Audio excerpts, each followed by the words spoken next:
السلام علیکم ورحمۃ اللہ وبرکاتہ۔ کسی سائل کا سوال ہے کہ سجدہ سہو میں تکبیر کا کیا حکم ہے؟ اللہ اکبر کہنا جائز ہے یا جائز نہیں ہے؟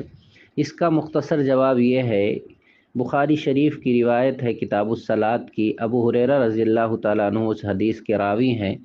وہ کہتے ہیں کہ اللہ کے رسول صلی اللہ علیہ وسلم نے ہمیں دوپہر کے بعد کی نمازوں میں سے کوئی نماز پڑھائی۔ آپ صلی اللہ علیہ وسلم نے 2 رکعت نماز پڑھا کر سلام پھیر دیا، اس کے بعد ایک لاٹھی پر ٹیک لگا کر کے کھڑے ہو گئے۔ ایسا لگ رہا تھا کہ آپ بہت خفا ہوں، آپ بہت ناراض ہوں۔ نماز کے بعد لوگ آپس میں باتیں کرنے لگے، آپس میں ایک دوسرے سے پوچھنے لگے کہ کیا نماز میں کمی واقع ہو گئی ہے یا اللہ کے رسول صلی اللہ علیہ وسلم بھول گئے ہیں، لیکن کسی کی ہمت نہیں ہو رہی تھی کہ آپ صلی اللہ علیہ وسلم سے جا کر کے اس بارے میں پوچھ سکیں۔ ذوالیدین نامی ایک صحابی نے جا کر نبی کریم صلی اللہ علیہ وسلم سے دریافت کیا۔ انہوں نے پوچھا، اے اللہ کے رسول، کیا آپ بھول گئے ہیں یا نماز کم کر دی گئی ہے؟ آپ صلی اللہ علیہ وسلم نے ارشاد فرمایا، نہ میں بھولا ہوں نہ نماز میں کمی واقع ہوئی ہے۔ صحابی نے جناب محمد رسول اللہ صلی اللہ علیہ وسلم سے کہا کہ آپ نے نماز کم پڑھائی ہے۔ اللہ کے رسول صلی اللہ علیہ وسلم نے وہاں پہ موجود صحابہ سے دریافت کیا کہ کیا ذوالیدین صحیح کہہ رہے ہیں، کیا ان کی بات درست ہے؟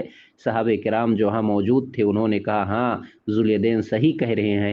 یہ سن کر آپ صلی اللہ علیہ وسلم آگے بڑھے اور باقی رکعت پڑھائی اور سجدہ سہو کیا۔ بخاری کی اسی روایت میں ہے، سجدہ سہو کا طریقہ بتایا گیا کہ اللہ کے رسول صلی اللہ علیہ وسلم نے اللہ اکبر کہہ کر سجدے کیے۔ اللہ کے رسول صلی اللہ علیہ وسلم اللہ اکبر کہہ کے سجدے میں گئے، پھر اس کے بعد پھر اللہ اکبر کہہ کے سجدے سے سر اٹھایا، پھر اللہ اکبر کہہ کے سجدہ کیا، پھر اللہ اکبر کہہ کے سر اٹھایا۔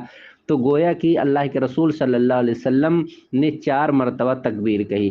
سجدے میں جاتے ہوئے تکبیر کہا، اس کے بعد پھر سجدے سے سر اٹھاتے ہوئے، پھر دوسرے سجدے میں جاتے ہوئے اللہ اکبر کہا، اور دوسرے سجدے سے اٹھتے وقت بھی اللہ اکبر کہا۔ اس سے پتہ چلتا ہے کہ سجدہ سہو کے لیے تکبیر ضروری ہے، سجدہ سہو کے لیے تکبیر ضروری ہے، اور اللہ کے رسول صلی اللہ علیہ وسلم تکبیر کہہ کے ہی سجدے میں گئے اور تکبیر کہہ کے ہی سجدے سے سر کو اٹھایا۔ السلام علیکم ورحمۃ اللہ وبرکاتہ۔